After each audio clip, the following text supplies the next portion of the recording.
Assalamualaikum warahmatullahi wabarakatuh. Selamat sore, kami dari kelompok 18 akan mempresentasikan salah satu permasalahan yang terjadi pada operating system, yaitu the Dining Philosopher's Problem. Sebelum itu, izinkan kami untuk memperkenalkan diri terlebih dahulu. Nama saya Sisilia Leonita Pasaribu dengan NIM 187221056 bersama rekan saya Tedi Winur Hakiman dengan nomor NIM 187221070. Di sini kita akan membahas beberapa hal. Yang pertama yaitu apa itu the Dining Philosopher's Problem, lalu apa solusi dari permasalahan tersebut, dan apa saja kelemahan dari solusi tersebut. Nah, di sini saya akan membacakan apa itu the Dining Philosopher's Problem. Jadi, masalah filosofi dinner ini adalah masalah sinkronisasi klasik yang mengatakan bahwa 5 filsuf akan duduk mengelilingi meja bundar dan tugas mereka adalah berpikir dan makan secara bergantian. Dapat dilihat dari gambar di samping, di mana ada tempat duduk 5 dan ada sumpit di kanan dan kiri mereka masing-masing.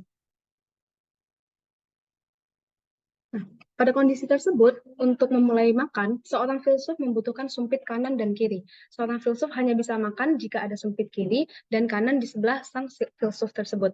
Nah, jika kedua sumpit kiri dan kanan sang filsuf tidak tersedia, maka sang filsuf meletakkan sumpitnya kiri ataupun kanan dari filsuf tersebut dan mulai berpikir lagi.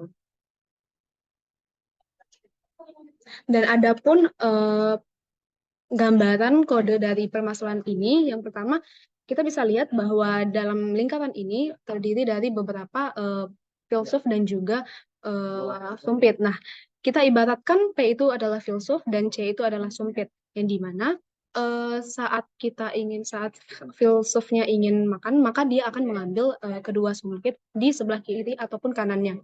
Yang dimana dapat dilihat pada kode tersebut di saat kita masuk ke fungsi void philosopher, dan kemudian akan mengoperasikan while 1 yang artinya satu ini adalah bilangan biner yang dimana filsuf dapat mengambil sumpit di mana sumpit tersebut tersedia.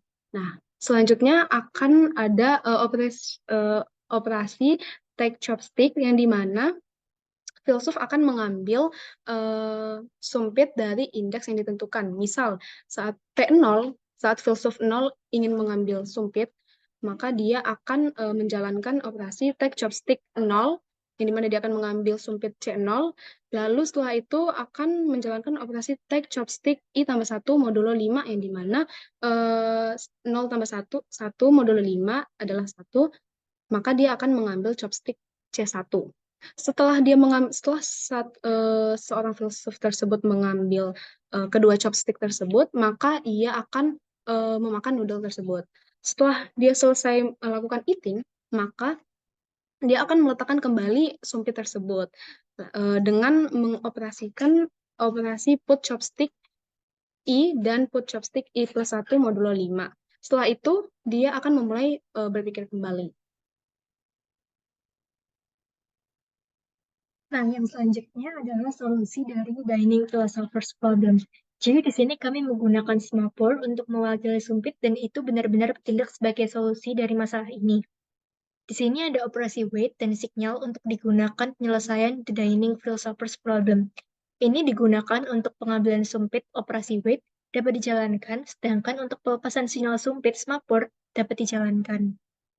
Nah, selanjutnya adalah operasi wait. Apa itu operasi wait? Jadi operasi wait ini akan dilambangkan oleh bilangan P.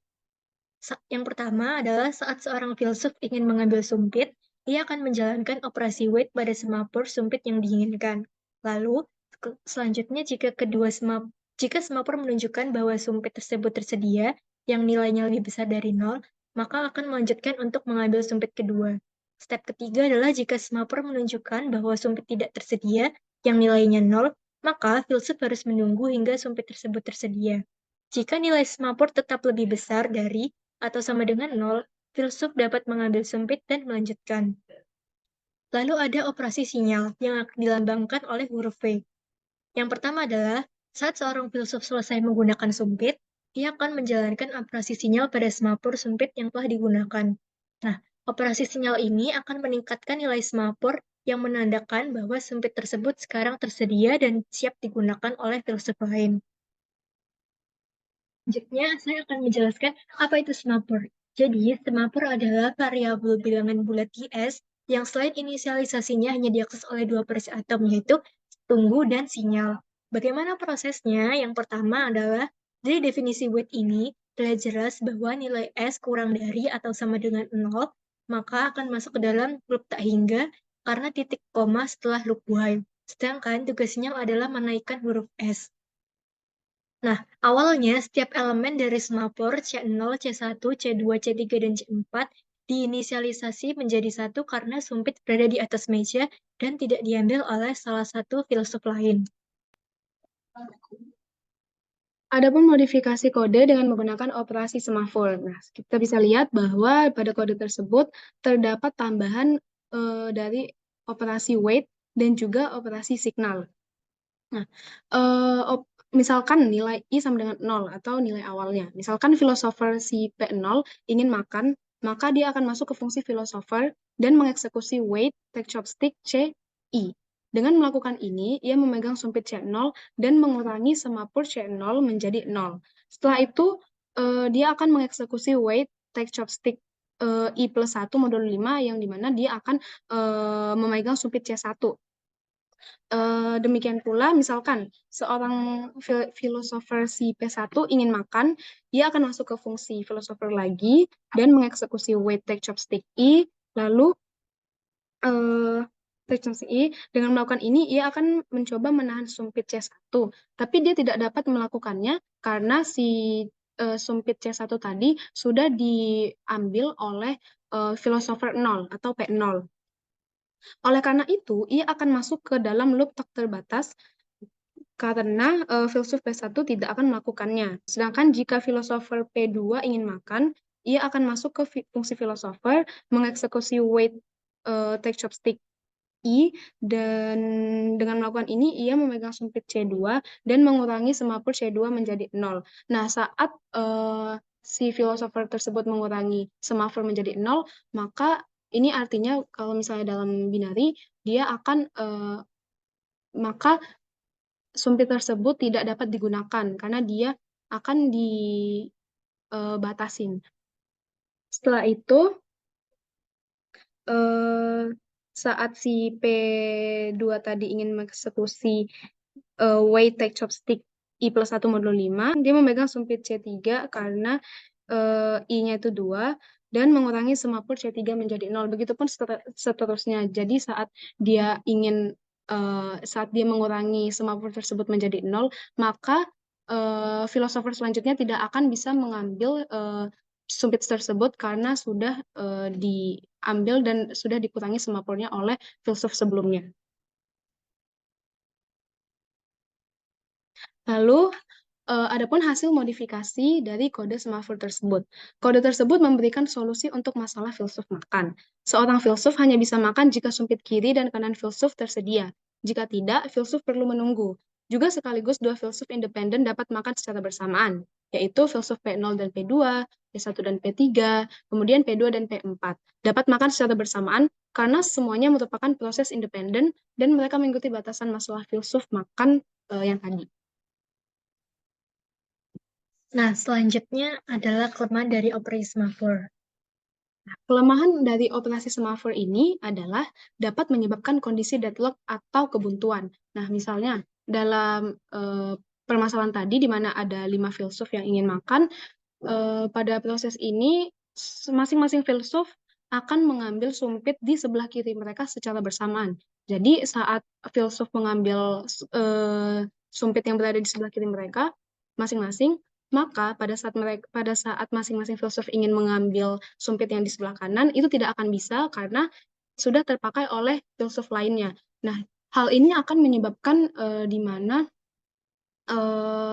semua filsuf tidak akan mengambil sumpit yang ada di sebelah kanan mereka, dan ini akan menyebabkan kebuntuan yang di mana akan menyebabkan starving pada semua filsuf. Yang di mana ini semua filsuf tidak dapat melakukan rilis sumpit atau tidak dapat meletakkan sumpit tersebut sampai seterusnya.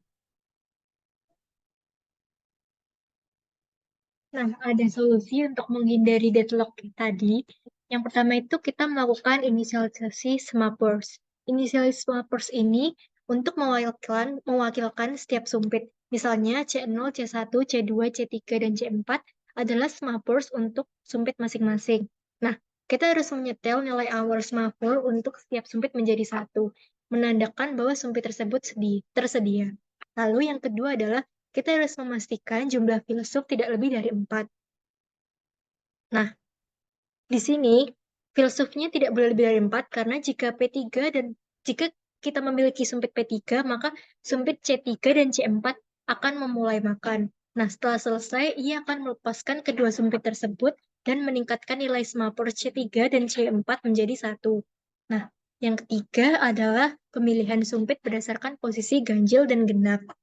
Nah, filsuf dengan posisi ganjil harus memilih sumpit kiri lalu sumpit kanan. Sedangkan sebaliknya untuk filsuf di posisi genap harus memilih sumpit di sebelah kanan dulu lalu sebelah kiri. Yang keempat adalah pemilihan sumpit oleh filsuf terakhir yaitu P4. Di P4 ini harus memilih sumpit kanan terlebih dahulu karena sumpit kanan P4 adalah C0 yang sudah dipegang oleh P0. Ini memastikan bahwa P4 akan meletakkan sumpit kanannya terlebih dahulu untuk menghindari deadlock.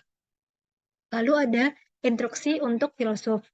Nah, filsuf ini diinstruksikan untuk berpikir sampai garpu kiri atau CK tersedia. Jika sudah tersedia, maka harus ditahan. Filsuf diinstruksikan untuk berpikir sampai garpu kanan, yaitu CK plus 1 tersedia. Jika sudah tersedia, maka harus ditahan. Lalu yang ketiga, filsuf diinstruksikan untuk makan ketika kedua karpus sudah tersedia. Setelah selesai makan, filsuf harus meletakkan garpu kanan terlebih dahulu, kemudian meletakkan garpu kiri di bawah. Nah, kondisi ini akan terus berulang. Setelah langkah di atas selesai, filsuf akan kembali ke awal untuk berpikir dan memproses langkah-langkah makan. Sekian dari presentasi kami. Apabila ada kesalahan maupun kekurangan, mohon dimaafkan. Terima kasih. Selamat sore. Wassalamualaikum warahmatullahi wabarakatuh. Dadah.